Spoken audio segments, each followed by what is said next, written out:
When General Manager Toan is absent, what difficulties will Tu Diem and the kind boy encounter?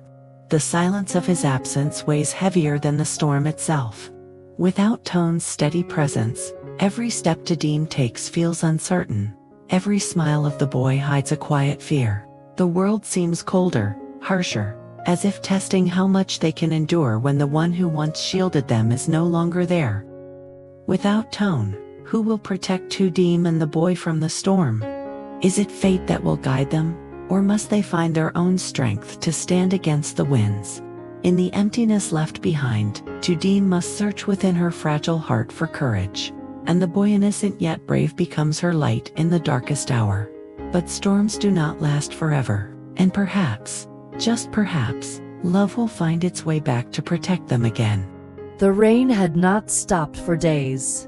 Heavy clouds pressed down on the small village, and the sound of water rushing in the river grew louder with every passing hour. In the middle of this uncertainty, Tu Diem sat quietly in her modest home, trying to calm Mew Mew the cat and prepare a simple meal.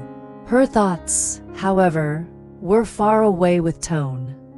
The man who had once pulled her out of despair was now gone on an important business trip. She wondered if he was safe, if he missed her, and most painfully, if he even knew how much she needed him right now. That afternoon, the door creaked open, and Viet, the young boy from the neighborhood, entered with his hands full of freshly harvested sweet potatoes. He smiled shyly, his innocence brightening the gloomy atmosphere. Tu Diem welcomed him warmly, her heart softening at the sight of a child who, despite his own hardships, still thought of her. Together, they peeled peanuts, cooked rice, and shared stories as the storm winds rattled the windows.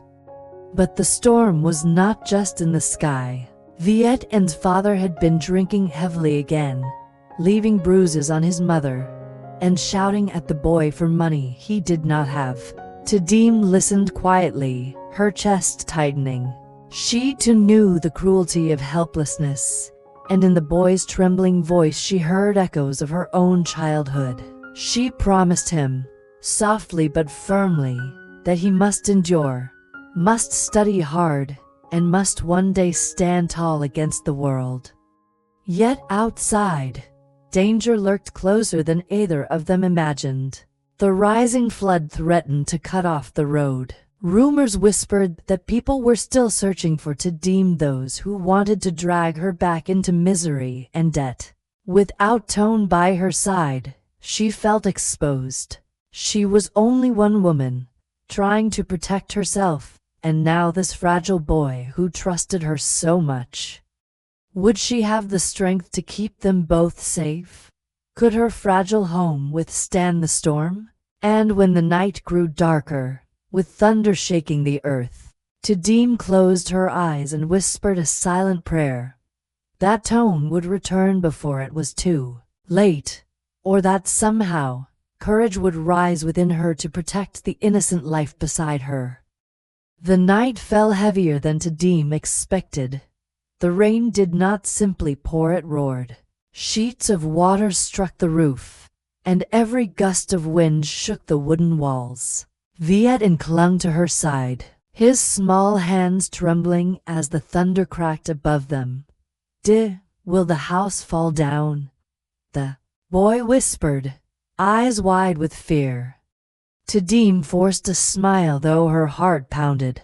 No, little one, as long as we hold on to each other, nothing can break us. But inside, she was not so certain. The river was swelling dangerously, creeping closer to the low path outside.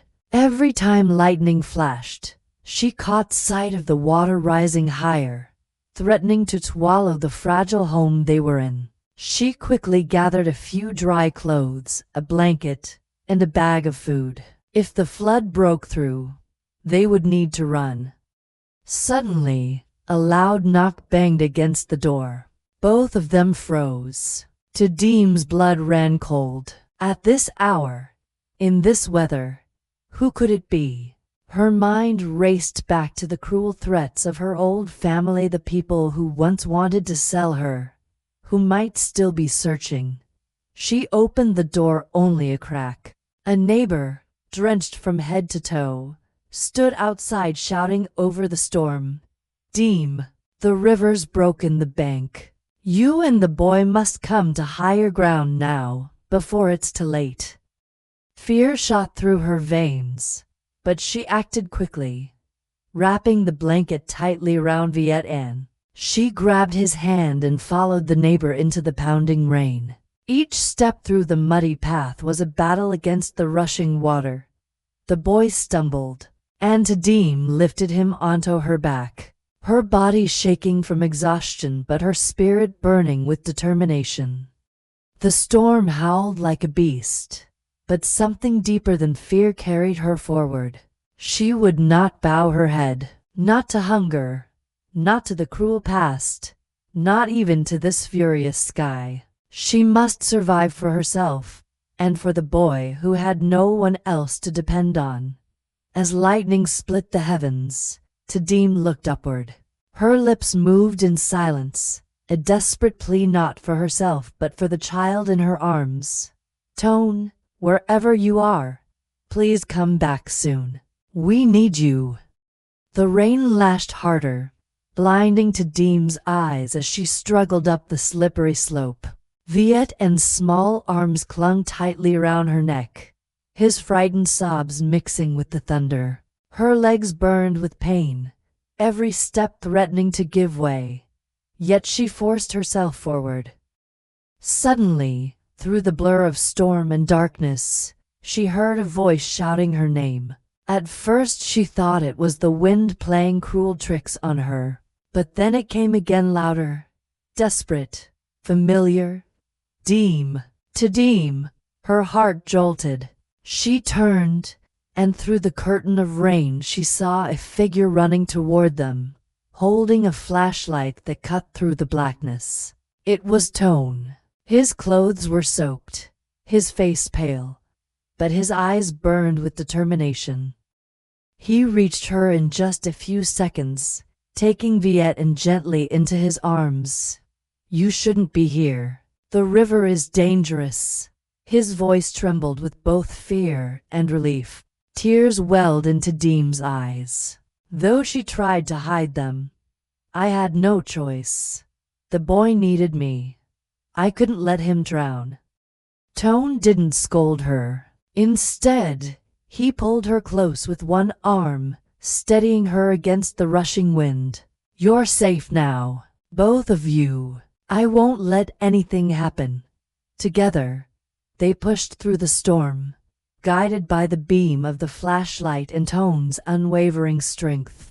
At the top of the hill, other villagers were gathered, shivering under makeshift shelters. When they saw Toan carrying Viet and shielding Tu Diem, they quickly offered blankets and warm water. The boy buried his face against Toan's chest, finally calming down. Tu Diem, exhausted and trembling, sank to the ground. For the first time that night, she allowed herself to breathe. As the storm raged on below, Toan crouched beside her. His hand brushed the wet strands of hair from her face. "You were brave, Diem. You protected him when I wasn't here. But from now on," his voice broke with emotion, "you'll never face storms alone again. Not while I'm alive." Tu Diem lowered her gaze, but her tears betrayed her. She didn't answer. Yet deep inside, something fragile began to heal. The storm raged through the night, but by dawn the sky softened. The rain slowed to a drizzle, and the first fragile rays of sunlight broke through the heavy clouds. From the hilltop shelter, Tu Diem looked down at the valley below. The river had burst its banks, swallowing fields, paths, and even some houses. Smoke rose in the distance where families tried to light fires and dry their belongings. Tu Diem's heart ached at the sight. So many lives shaken in just a single night. She wrapped her blanket tighter around Viet, who had finally fallen asleep with his head resting on her lap. The boy's face was peaceful now, but she could still see traces of fear in his eyes when he dreamed. Toan approached quietly, carrying 2 cups of hot tea that the villagers had prepared. He handed one to her, his gaze never leaving her face. "You didn't sleep." She shook her head softly. "I couldn't. Every time I close my eyes, I see the water rising again." Her voice trembled, but she tried to steady it. "If you hadn't come back last night, I don't know what would have happened to us." Toan set down his own cup, kneeling in front of her. His voice was low but firm. "Don't say that. Diem, you were strong. You carried him through the storm, even when the world tried to crush you. That's not weakness, it's courage." Her eyes glistened. For so long, she had lived believing she was powerless, a victim of fate. Yet in that night of terror, she had discovered a strength she never knew existed. Perhaps, for the first time, she saw herself as Toan saw her, not a fragile woman to be pitied, but someone worth protecting, worth believing in. The villagers gathered around to share food, stories, and relief. Though the losses were heavy, there was also gratitude that they had survived, that neighbors had stood together. Viet's mother arrived later, her face swollen from tears and regret. She clutched her son tightly, apologizing over and over.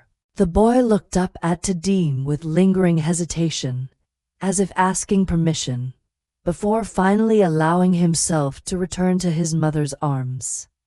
Tu Diem smiled faintly, though it hurt to let go.